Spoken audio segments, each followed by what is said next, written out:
While Donald Trump, who is facing the disapproval of 54% of Americans, continues his politically losing ways by saying something that could get that disapproval number up, something that no president in history has ever said. 2/3 of Americans are fools. Donald Trump put that in writing. Donald Trump said in writing, people that are against tariffs are fools. 65% of Americans are fools, according to Donald Trump. 65%. 65% of Americans oppose the Trump tariffs, and Donald Trump's response to that is to call them fools with an exclamation point. 65% of the country knows that Donald Trump's tariffs are causing inflation, causing them higher costs that they're facing. 65% know that the Trump tariffs are economically hurting them. And Donald Trump calls them fools and then says he wants to send them all a check for $2,000 to compensate for the economic harm that his tariffs have caused those people. The Wall Street Journal editorial board responded to that idea saying, quote, if tariffs are a free economic lunch and their benefits abound, why offer a rebate? Donald Trump is the most inconsistent, incoherent, ignorant federal elected official in history on the subject of tariffs. And because he spreads so much madness and chaos every day, the Washington news media is incapable of what would be their standard reaction to a politician saying that 65% of Americans are fools. There would be outrage.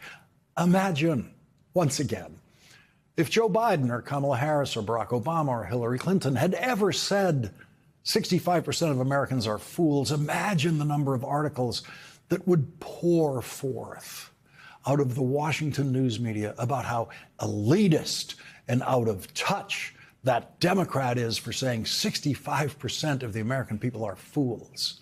Donald Trump can say it, and the Washington news media doesn't even notice it because his madness has understandably worn them down.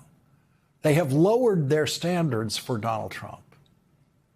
Later in this hour, we will hear from President Obama's chair of the Council of Economic Advisors, Jason Furman, on Donald Trump's idea about paying $2,000 to 225 million people he calls fools. Also, later in the hour, we'll hear from an expert on how to refund tariffs. If the Supreme Court properly rules that Donald Trump's tariffs are illegal and unconstitutional, then those illegally collected tariffs will have to be refunded. And Donald Trump is lying about such a refund now, claiming that it would involve trillions of dollars being refunded from the Treasury. That is a complete lie. Only $195 billion has been collected in Trump tariffs, and all of that could easily be refunded. The IRS refunds that much every year in overpaid income taxes. Our guest joining us later in the hour will show you exactly how tariffs are paid and exactly how they can be refunded. And it's just as easy as the refund that the Treasury sends to millions and millions of income taxpayers every year. That expert will show you an actual receipt for tariffs paid, $98,000 in tariffs paid, which includes all the information that the Treasury needs to refund that tariff money to the American payer of the Trump tariff. But we begin tonight with your feelings.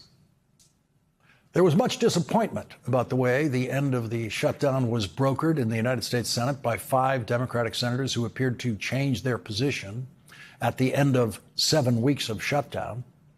By the time I presented that news last night, there had been an outpouring of outrage on social media all day about Senate Minority Leader Chuck Schumer failing to control every Democratic vote in the Senate, something no Democratic leader of the Senate has ever been able to consistently do. The late-night comedians had their usual fun at Chuck Schumer's expense. Some of them clearly think that they would be better at the job of Democratic leader of the United States Senate because obviously it's easy in their view. When I explained what I think is the reality of Senate leadership here last night, based on my experience working in the Senate, I wasn't so much concerned with the feelings of the disappointed than I was with the reality of the situation and getting that reality as clear as possible here. But our first guest tonight is much better at addressing feelings than I am, as he showed in this video posted yesterday.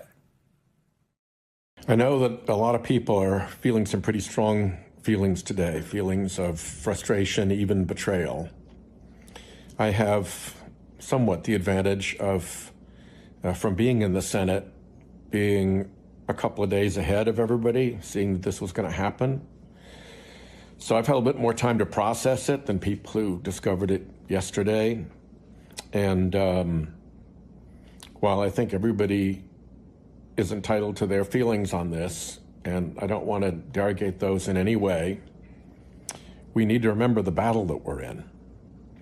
And every ounce of energy that we put into fighting with each other, fighting with other Democrats, is energy that is lost to the fight to defend our country from Trump and MAGA.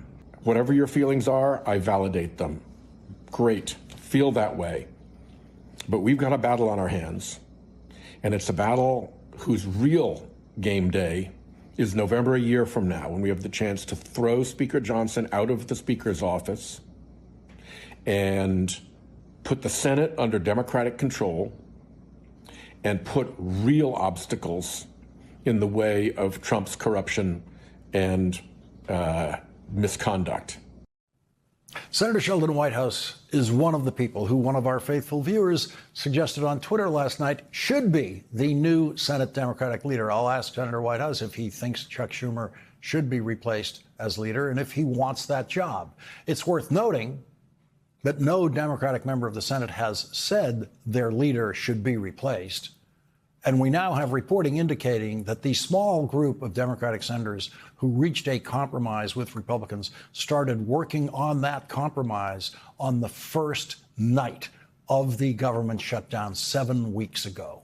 Politico reports Senators Jeanne Shaheen of New Hampshire and Angus King of Maine began talking with Republicans the first night of the shutdown by Shaheen's account.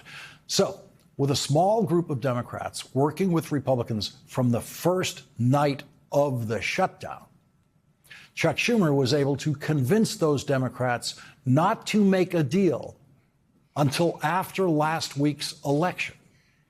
Donald Trump himself blamed the shutdown for the Republicans' wipeout in last week's election. And if that's true, does Chuck Schumer deserve some credit for pushing the shutdown through last week's election so it could have that impact on the election?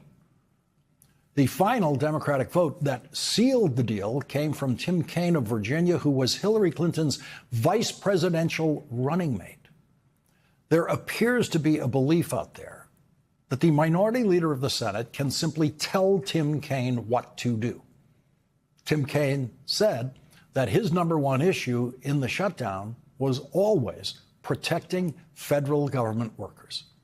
And he achieved some protection for government workers, many of whom live in his state of Virginia, in his negotiations with Republicans. Politico reports Tim Kaine privately laid out weeks ago what he needed in return for his vote to end the government shutdown: a moratorium on mischief.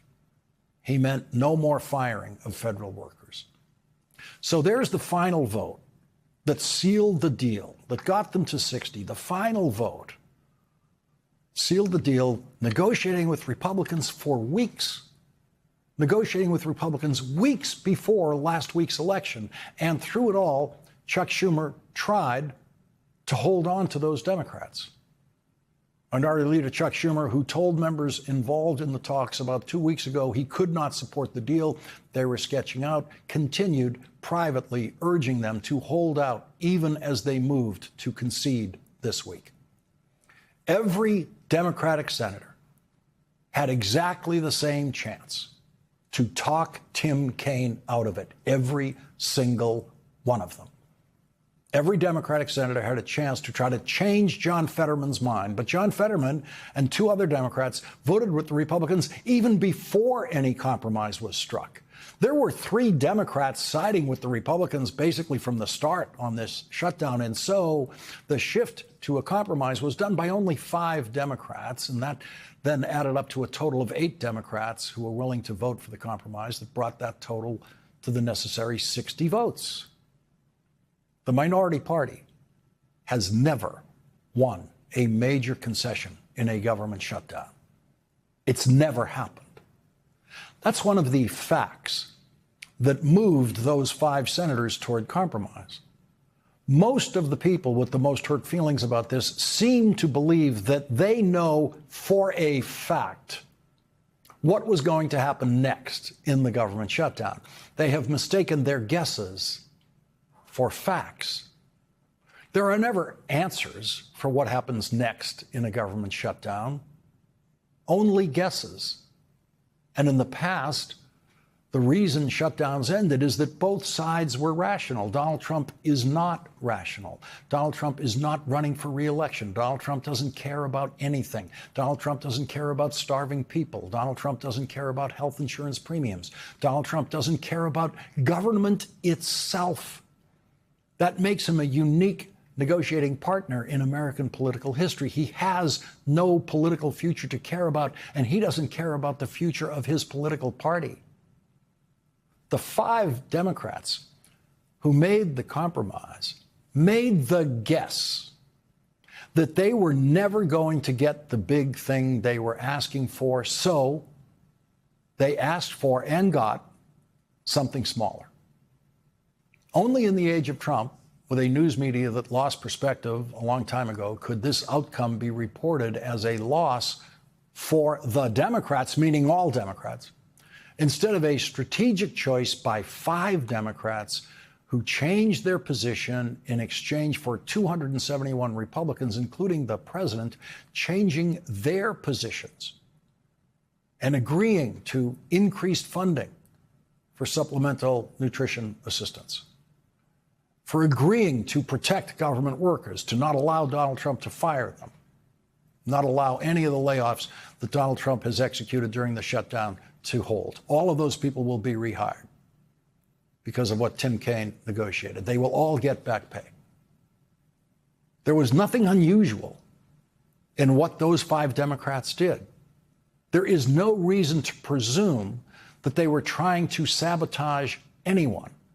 Everything that they've publicly said about it indicates that those 5 Democrats were trying to do the right thing in an unprecedented situation, a situation that no one in the Senate has ever faced before. And the choice that they made was a guess, just like the rest of the Democrats, who guessed that the best thing was to keep the shutdown going, to try for the first time in history to legislate from the minority in a shutdown. A small minority of Americans pay Obamacare premiums. 6% of Americans pay Obamacare premiums. The Democrats were holding out in the shutdown, fighting for those 6% of Americans who desperately need help to pay for health insurance.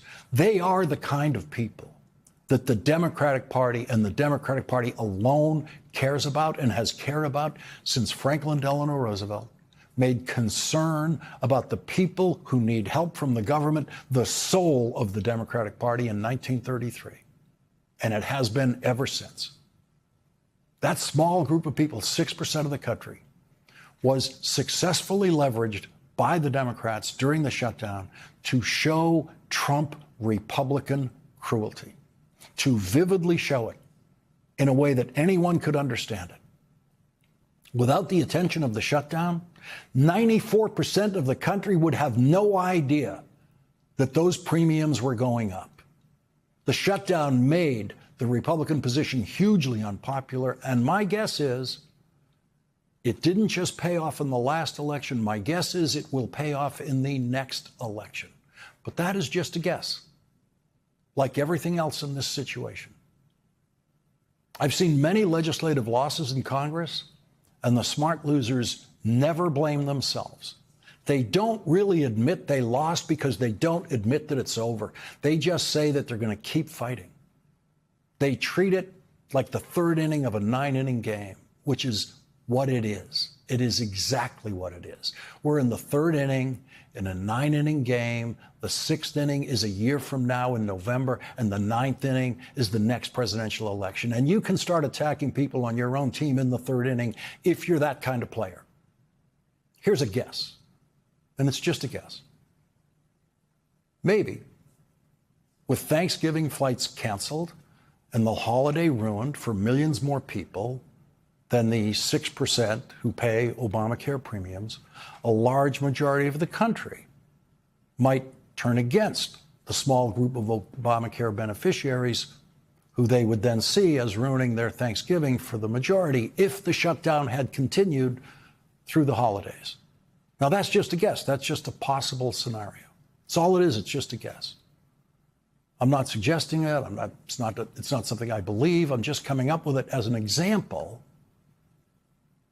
It's just a guess. But no senator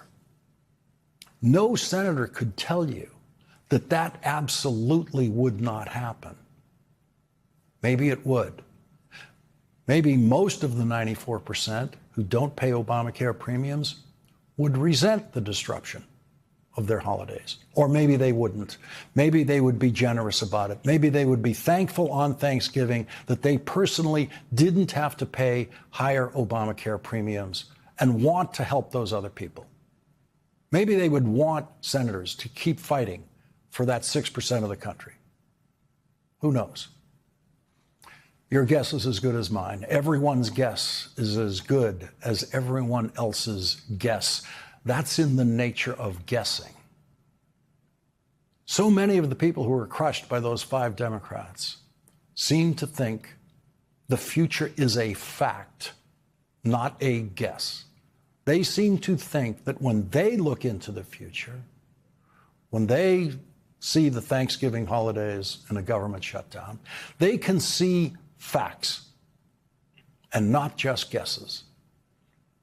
But the future is not a fact. The future is a guess, especially in politics. Sometimes the old saying, your guess is as good as mine, is where we end up. And you can think that one Democratic senator's guess about what would happen in the future is better than another Democratic senator's guess about what would